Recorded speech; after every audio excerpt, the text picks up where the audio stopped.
Ahí. Hola, buenos días, profesor, ¿cómo está? Mi nombre es Billy y con mi grupo conformado por Alex Salgado, Melvin Sánchez y Roberto Flores vamos a grabar nuestro documental sobre los 30 años del gobierno conservador en Nicaragua. Espero les guste. Después de la Guerra Nacional contra los filibusteros, Nicaragua inició una nueva etapa. Dos caudillos, Tomás Martínez de Granada y Máximo Jerez de León, firmaron un acuerdo que marcó el inicio de una era conocida como los 30 años del gobierno conservador, un periodo que transformó la política, la economía y la cultura del país.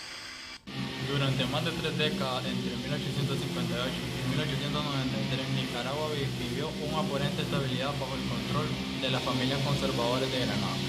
Pero detrás de ese orden se gastaban profundos cambios sociales y económicos que marcarían el rumbo de nuestra nación. En 1858 se promulgó una nueva constitución, la más duradera de nuestra historia.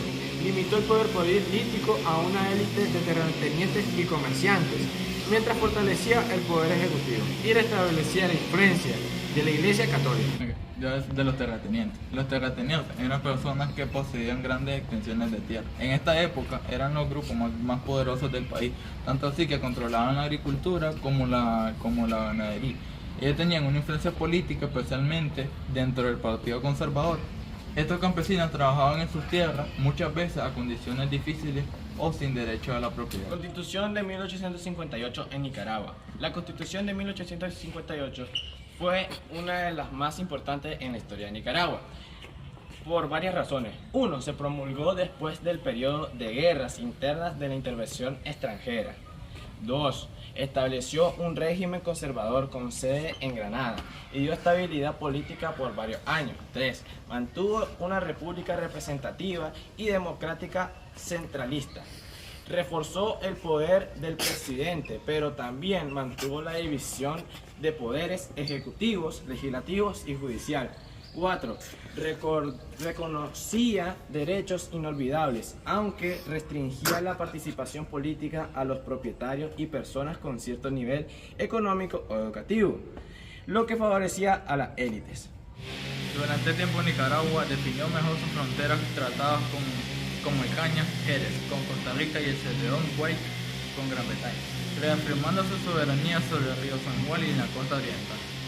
La economía nicaragüense se transformó con el modelo agroexportador, lo que quiere decir que la economía se basaba en productos como el café y el algodón. Estos productos juntaron el mercado mundial capitalista con el país de Nicaragua y también generaron una fuerte dependencia económica a estos mismos productos. Bueno, el auge del café provocó la expansión del latifundismo, desplazando a indígenas campesinos de sus tierras.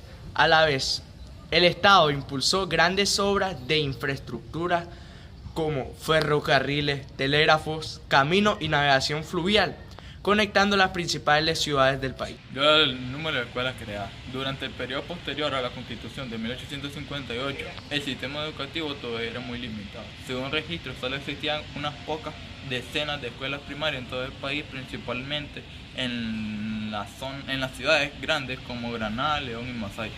En las zonas rurales todavía no había escuelas y la educación era privilegio de las familias acomodadas.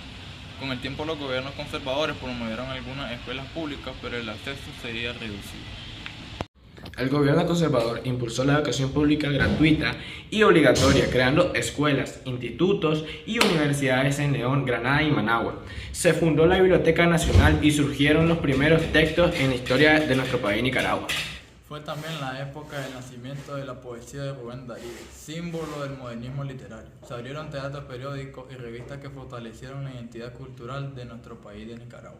Sin embargo, este proceso no fue igualitario para todos, ya que muchos pueblos indígenas se vieron afectados, fueron explotados y desplazados, lo que provocó rebeliones como la de Matagalpa en 1881. La jerarquía agrícola consolidó su poder y sentó la base de un sistema de desigualdad que duraría muchas décadas. La regulación sanitaria y el orden social. Los gobiernos conservadores dieron los primeros pasos para que el Estado nicaragüense asumiera su responsabilidad en el ámbito de la salud pública. Se establece el promediacto como antecedente de una estructura sanitaria nacional. El promediacto fue una institución de origen colonial con raíces de corona española, que estableció en el Hispanoamericano. Esta etapa marcó el tránsito de una Nicaragua tradicional hacia una nación moderna, con nuevas instituciones, una economía abierta al mundo y un creciente deseo de justicia social. Hacia 1893, el dominio conservador llegó a su fin. La sociedad nicaragüense estaba lista para cambio profundo que llegaría con la revolución liberal de José Santos Zelaya. Los 30 años de gobierno conservador dejaron un legado mixto, estabilidad y progreso, pero también desigualdad y exclusión. El fin del dominio conservador de Nicaragua en 1893.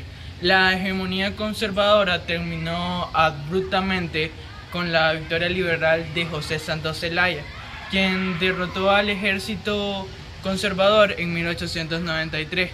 El retorno conservador posterior a 1909 retornó la inestabilidad provocada por la caída de Zelaya, y esto marcó un inicio de una nueva etapa para los gobiernos conservadores. Para concluir, hay que decir que ya abordamos la mayoría de la información sobre los cambios sociales y culturales que pasaba Nicaragua en los 30 años del gobierno conservador. Y bueno, esto es todo. Gracias por ver y espero que les haya gustado el documental.